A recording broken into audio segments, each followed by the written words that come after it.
If someone's vulnerable, it implies that they're at risk. In terms of PREVENT, that risk could be an abusive relationship. Someone with criminal intent recognising the vulnerabilities in an individual and exploiting them to their own ends. But what is that process? How great is the risk? How common is it? And how complex? I met with Chris Dean, a psychologist who leads a team within the Prison and Probation Service, to find out. I think in terms of the process of radicalisation, I think a helpful way to think about it is like push and pull. There are circumstances or factors about an individual that may push them towards kind of a group or a cause or an ideology that is attractive to them.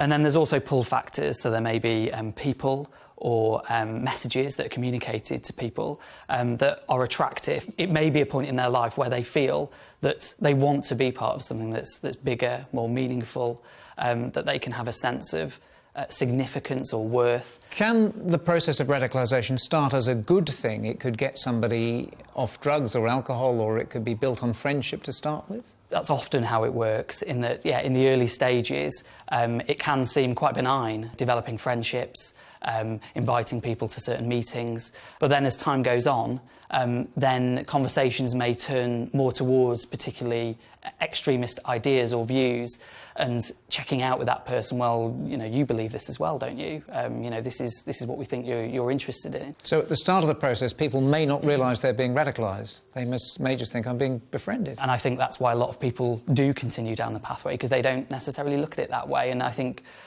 radicalisers, or people who are interested in recruiting people to their particular groups or ways of thinking, understand that and know that. And what tactics do they use to radicalise someone? More obvious ways in which people may do that is to make individuals feel particularly special. The threat of that being taken away can become incredibly powerful.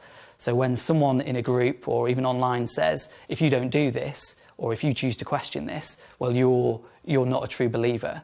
Then suddenly that's the threat of being excluded, and that can be very powerful to people, hence why they may make some of those decisions to do things that they otherwise may not. At its core, is radicalisation a complex process, or are there elements of it that are common to all of us? The need to belong, the wanting to please people in positions of authority, that sort of applies to everyone, doesn't it? Yeah. At its core, I think it is a relatively simple process that other people may experience. So yes, that need for belonging, that need for purpose, that need for a sense of self-worth, I think are all feelings that we all have, and may compel us at times to want to seek out groups or ideas that resonate with how we feel at that particular time. If we can meet someone's need for belonging, let's say, or purpose in a different way, be that through a particular youth club, be it through a particular job, whatever it may be, that may be enough just to divert someone away from going down this path. So how does the process of de-radicalisation work? At an early stage, in sort of a pre-crime stage, how should you do that? I think what we know about some of the reasons why people choose to walk away from being involved or identified with extremism is that something happens that usually creates a sense of doubt or a sense of disillusionment about what they've become part of. Usually those things can come about by someone else having a particular conversation with them, something happening in their life that changes their perspective. So simply sowing the seeds of doubt and getting them to question themselves is quite a useful thing to do. Yeah, absolutely. I think that can be really important. Just questioning people, facilitating people to question themselves. They need to feel that they can trust anybody who they're going to have discussions with. They need to feel like they're going to be heard, they're going to be listened to. They've got to feel safe to have those kind of discussions.